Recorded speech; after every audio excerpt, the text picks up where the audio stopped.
صوفی کی دنیا، دادا اور دل دادا، انشے سیریل، 58واں انشا، شارق علی۔ بندر روڈ پر ریڈیو پاکستان کی عمارت سے ذرا آگے بائیں ہاتھ کو جاتی سڑک پر مڑتے اور ذرا آگے جاتے ہی دل کی دھڑکن خوشی سے تیز ہو جاتی۔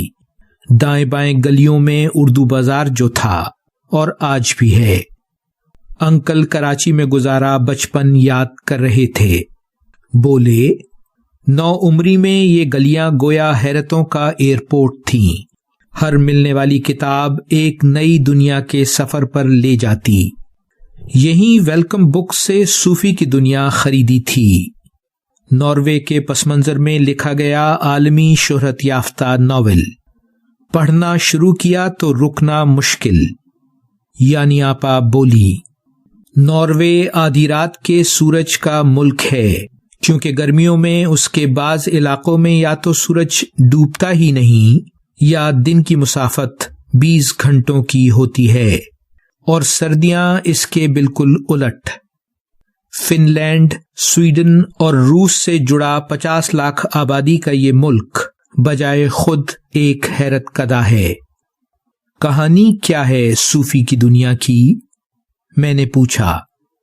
انکل بولے، 14 سالہ صوفی ایک دن اسکول سے واپسی پر دروازے پر لگے میل باکس میں 2 چٹھیاں موجود پاتی ہے جن پر 2 سوال درج ہیں۔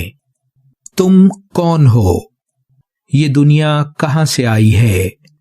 پھر ان سوالوں کی کھوج صوفی کو ناروے کے گاؤں سے نکال کر زمان و مکان کے ایک ایسے سفر پر لے جاتی ہے جس میں وہ مغربی فلسفے کی تاریخ اور اس کے اہم کرداروں سے روشناس ہوتی ہے۔ دلچسپ پہیلی در پہیلی کہانی ایک طرف اور سقراط اور سارتر جیسے حقیقی کرداروں کی آمد و رفت اور تعارف دوسری طرف۔ اور لکھنے والا؟ میں نے پوچھا۔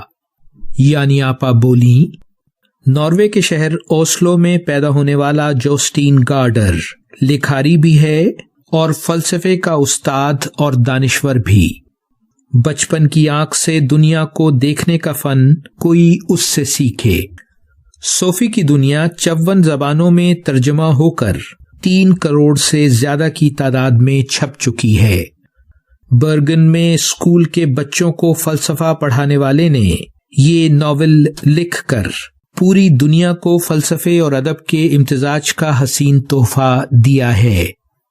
دادا جی بولے، ناروے برفانی پہاڑوں اور فیورڈ یعنی طویل اور تنگ آبی گزرگاہیں جن کے دونوں جانب نشیبی پہاڑ ہوتے ہیں اور جو سمندر کے پگھلے گلیشیئر سے بنی وادی میں داخل ہو جانے کی وجہ سے بنتی ہیں والا ملک ہے۔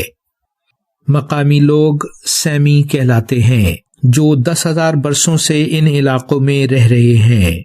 سیمی اپنے رنگ برنگے لباس اور رینڈیئر پالنے کی وجہ سے دنیا بھر میں مشہور ہیں۔ ناروے برفانی جنگلی حیات سے مالا مال ہے۔ قطبی ریچھ، بھیڑیے اور لومڑی کے علاوہ بہت سے برفانی پرندے بھی۔